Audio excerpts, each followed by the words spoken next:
गोपाल कृष्ण भगवान की जय।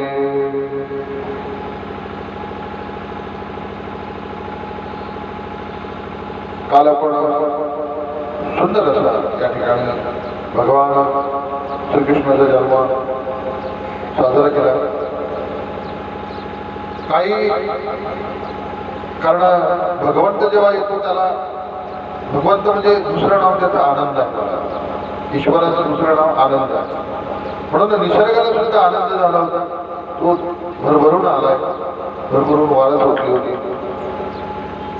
झाडं वेली पानं फुलं पक्षी आणि आपण सर्व गावामध्ये अतिशय उत्साहाने या ठिकाणी आपण एवढ्या वादळामध्ये पाण्यामध्ये आपण सर्व उपस्थित झालात।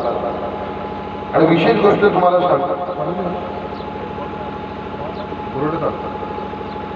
विशेष गोष्ट अशी आहे की गावामध्ये हा यज्ञ भागवत कथा म्हणजे हा एक यज्ञ आहे आणि यज्ञामध्ये पर्जन्य येणं गरजेचं असतं। भागवतामध्ये एक तरी दिवस 5 थेंब तरी पाऊस आला पाहिजे असा शास्त्राचा नियम आहे आणि त्या नियमाप्रमाणे आपण मला असं माहिती पडलं की दरवर्षी पाणी भागवतामध्ये येतं। खूप भाग्यवान लोक आहेत, भाग्य गुणाला लाभे म्हणून आपण सर्व गावातील मंडळी आणि आपलं भाग्य आहे की तुमचं दर्शन झालं, या ठिकाणी सेवा करण्याची संधी आम्हाला मिळाली, म्हणून पर्जन्य या ठिकाणी आलं आणि आपल्या भागवताची खरोखर स्वागत म्हणजे त्याला सफल असं म्हणतात। सफलता के काही उद्देश राहते आणि तो सफलताच्या उद्देशामुळे आपल्याला भगवंतानी एक भर टाकले, तो म्हणजे पर्जन्य आलं, हे पाणी आलं आणि यज्ञा पर्जन्य असा एक नियम आहे शास्त्राचा। म्हणून आपण सर्व भाग्यवान आहे। काल अतिशय उत्साहाने आपण भगवंताचा जन्म केला, पण थोडं घाई झाली, प्रवास थोडा फास्ट होता विमानाचा, म्हणून थोडी घाई झाली, काही आनंद घ्यायचा होता तो आपण घेऊ शकतो नाही, असो आज घेऊ आपण गावजनाला। तर मी तुम्हाला काल सांगितलं होतं बोलता बोलता राम कृष्ण आणि हरी, पहिले राम येतात आणि मग कृष्ण येतो आणि मग हरी, अशी ती पायरी आहे। राम कृष्ण हरी विठ्ठल केशवा मंत्र हा जपावा सर्व काळ, याच्यापेक्षा बोलतात मोठा मंत्र जगाच्या पाठीवर राम कृष्ण हरी। म्हणून वारकरी आपण सर्व रामकृष्ण हरी लावला, रामकृष्ण हरी म्हणतो ना। तर आपल्याला राम समजला पाहिजे महाराज। राम कशाला म्हणतात?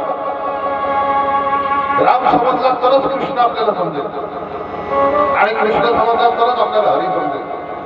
ह्या पायऱ्या आहेत, टप्पे आहेत ते, म्हणून आपल्याला पहिले रामाची ओळख करून घ्यावी लागेल।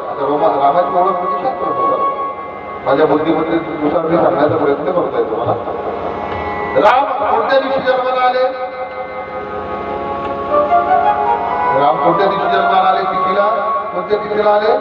रामनवमीला, बरोबर। आता बरोबर लक्षपूर्वक ऐका बरं का। रामनवमीला तिथीला जन्माला आले। आता नवमी म्हणजे कोणता आकडा येतो? नवमी म्हणजे 9चा आकडा येतो, समजतील तुम्हाला? 9चा। आता 9चा आकडा हा सम की विषम असा प्रश्न पडतो। आता शास्त्राच्या दृष्टीने जर पाहिलं तर 9 हा आकडा सम आहे आणि गणिताच्या दृष्टीने जर पाहिलं तर तो विषम आहे। आता सम कशाला म्हणतो आपण? ज्या संख्येला 2 ने भाग जातो तो सम,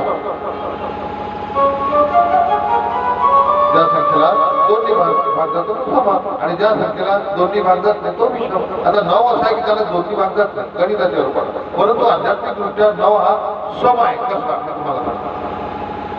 राम लिहायला सोपे, र त्याला एक काना म, रा